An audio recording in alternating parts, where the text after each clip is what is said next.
السلام عليكم ورحمة الله وبركاته، ازيكم حبايبي عاملين ايه؟ يا رب تكونوا بخير.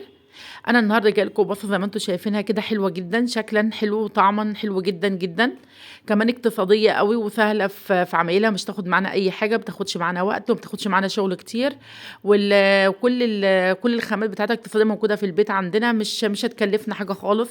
وحلوه وهتلم لنا اي حاجه في التلاجة، الحشوه بتاعتها يعني اي حاجه موجوده عندنا في التلاجة هنعمل بيها الحشوه. تعالوا نشوف احنا عملنا الوصفه بتاعتنا الجميله دي ازاي. بس قبل ما نخش على الفيديو يا ريت ما تنسوش اللايك والشير وتفعيل الجرس عشان يوصلكم اشعاراتنا بكل فيديوهاتنا الجديده. نسمي ونقول بسم الله. احنا معانا هنا كيلو دقيق، نص كيلو دقيق قفه، معانا معلقه خميره، معلقه سكر كبيره، معلقه كوبايه ميه مليانه ميه دافيه، تلت كوبايه زيت. وهنا على الدقيق ربع معلقه ملح، نص معلقه بيكنج باودر، هنقلبهم مع بعض كده. وبعد ما نقلبوا الدقيق بالملح والبيكنج باودر نقلبهم مع بعض كده هنركنهم. وتعالوا نشوف بقى نعمل تيست الخميره بتاعتنا. انتوا عارفين طبعا ان احنا لازم نعمل تيست الخميره الاول قبل ما نشتغل بيها، عشان نكون ضامنين ان العجينه هتبقى كويسه وهشه معانا والخميره نشطه معانا حلوه.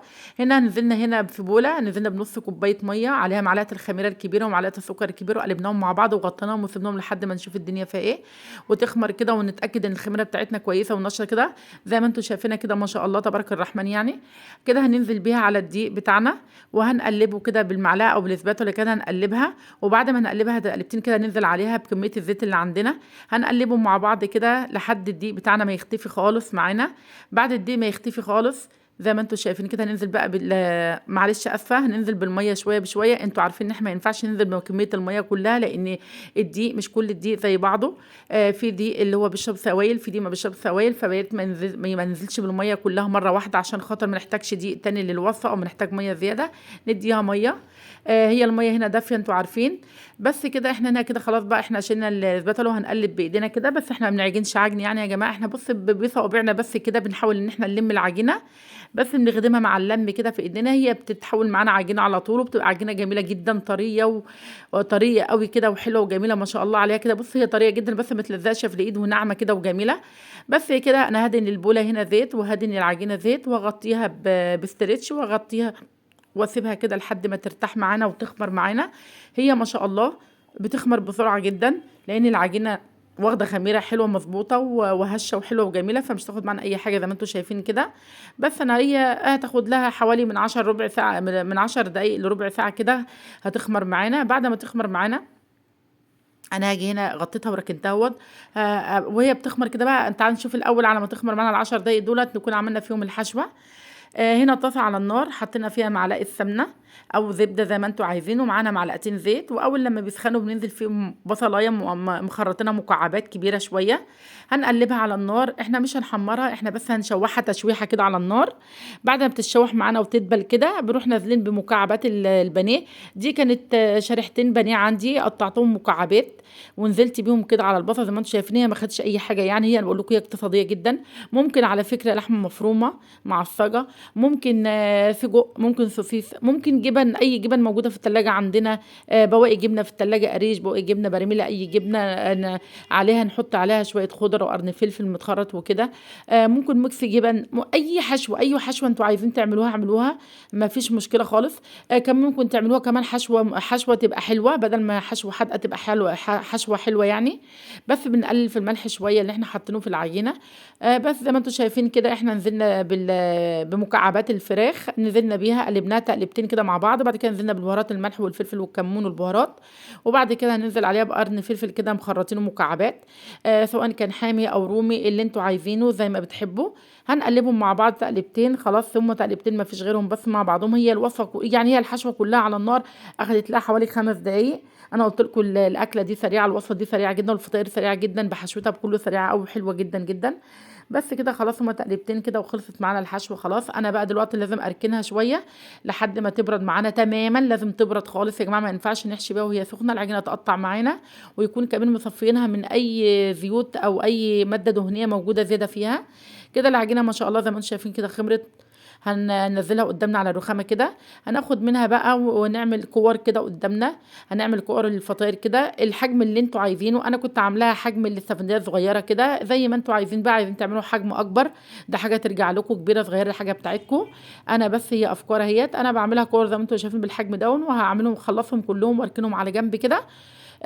كده انا باوريكم بس اعملهم ازاي يعني وكور قد ايه. بس كده خلص كل الكميه بقى. بعد ما خلصت كل الكميه ما شاء الله هم بص النص كيلو رموا معانا شويه حلوين ما شاء الله يعني.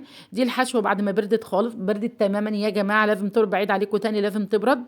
كمان يا جماعه عايزه اقول لكم على خطوه كده برضو. العجينه احنا لما بنعجن اي معجنات ان كانت وبنحط بنسيبها لحد ما بتخمر معانا، احنا يا ريت ما نبالغش في الخمر بتاعها، عشان احنا لو بالغنا في الخمر بتاعها وخمر زياده عن اللزوم مش حلوه ابدا. العجينه بتاعتنا مش هتبقى حلوه، مش هتدينا الهشاشان اللي احنا عايزينه المطلوب. فالخمر التمام، كل حاجه في الاعتدال حلوه. ما نبالغش فيها زي ما قلت لكم كده. بس يعني اهم حاجه احنا هنا زي ما انتم شايفين كده بنمسك الكوره بتاعتنا بتاعه العجين، وبس بنبططها في ايدينا شويه كده، بنعمل لها فجوه كده عشان نحشيها زي ما انتم شايفين. انا ما بكترش في الحشو عشان ما تفتحش منكم، وبحاول ان انا اقفل عليها كويس قوي زي ما انتم شايفين. وهرصهم بقى في الصينيه في البايركس زي ما انتم عايزين بعد ما نكون دهناها، وهرصهم جنب بعض. بس هنسيب مسافه بين كل كوره وكوره كده عشان خاطر لسه طبعا انتوا عارفين هتخمر الميه للمره التانيه. زي ما انتم شايفين. ولو وصلتوا معانا لحد هنا من الفيديو يا ريت ما تنسوش اللايك والشير يا جماعه، عشان خاطر القناه بتاعتنا تتفعل كده وتكبر بيكم ان شاء الله. بس كده احنا خلصنا كل الكميه زي ما انتم شفتوها كده، وغطيناها بالفوطه سيبناها وخطيناها بستريتش. دي خمرت المره الثانيه. شايفين ما شاء الله ضعفت حجمها ازاي ما شاء الله، اللهم صل على النبي يعني. بس كده انا عندي هنا صفار بيضه وعليها معلقه خل. هدينا زي ما انتم شايفين كده بالفرشه. بس لازم تراعوا وانتم بتدهنوا يا جماعه المعجنات بعد ما بتخمر كده. ما تضغطوش قوي علشان خاطر الخمر بتاعها ما يفيش تاني يعني. اصل الخمر يعني لو اتكيتوا عليها الخمر بتاعها لو نزل مش هتتنفخ معانا ومش هتبقى هشه، مش هتبقى النتيجه مرضيه خالص لينا. بس كده انا زي ما انتم شايفين كده بدهن كل الفطاير كده بالفرشه كده بالراحه عليهم. وبعد ما بدهنهم وخلصهم كلهم كده، عندك بقى سمسم، عندك حبة البركة زي ما تحبي، الموجود والمتوفر عندك. مش عايزة تديني حاجة خالص، عايزة تسيبيها كده هي هتبقى حلوة قوي برده كده جميلة ما شاء الله. وهيطلع وشها كده بيلمع وجميل جدا، والتحميرة بتاعتها تبقى حلوة قوي قوي. بس انا كان عندي هنا سمسم متوفر عندي، فرشيت عليها رشة سمسم كده على المعجنات كلها عليهم كلهم. فضلوا من الصينية كانوا فضلوا معانا اتنين تانيين ده غير الكورتين تاني، فهسويهم لوحدهم يعني. بس كده زي ما انتم شايفين هدخلهم بقى الفرن. هيطلعوا لنا بالمنظر القمر ده ما شاء الله، اللهم صل على النبي. زي ما انتم شايفين كده، شايفين هشه جدا ازاي، هشه جدا جدا ولسه سخنه. خدوا بالكم يعني المفروض ان كمان لما بتطلع من الفرن بتبقى الوش بتحس ان هو ناشف شويه كده، لكن بص اول ما طلعت وهي لسه طالعه ما شاء الله جميله ازاي. انا بقى وهي سخنه كده بفرشه كده بحته زبده هدين الوش بتاعها كده تلميعه مش اكتر يعني، بتخلي الوش بتاعها حلو كده وجميل. يعني هي مش محتاجه، بس والله جميله قوي وطعمها حلو جدا يا جماعه، والله جربوها. اغطيها شويه بقى واسيبها شويه كده 5 دقايق. بعد كده هتطلع بصوا هشه جدا وتحفه وجميله وطعمها حلو جدا جدا جدا. وانتوا زي ما انتوا شفتوا كده هي اقتصاديه ما كلفتناش حاجه يعني، حاجات بسيطه جدا. ونص كيلو ما شاء الله عمل لنا وجبه محترمه كده.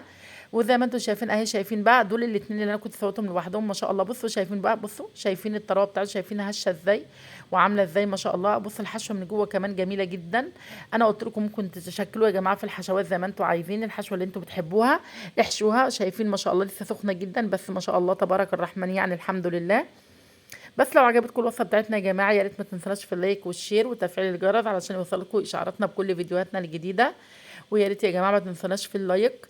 والسلام عليكم ورحمه الله وبركاته.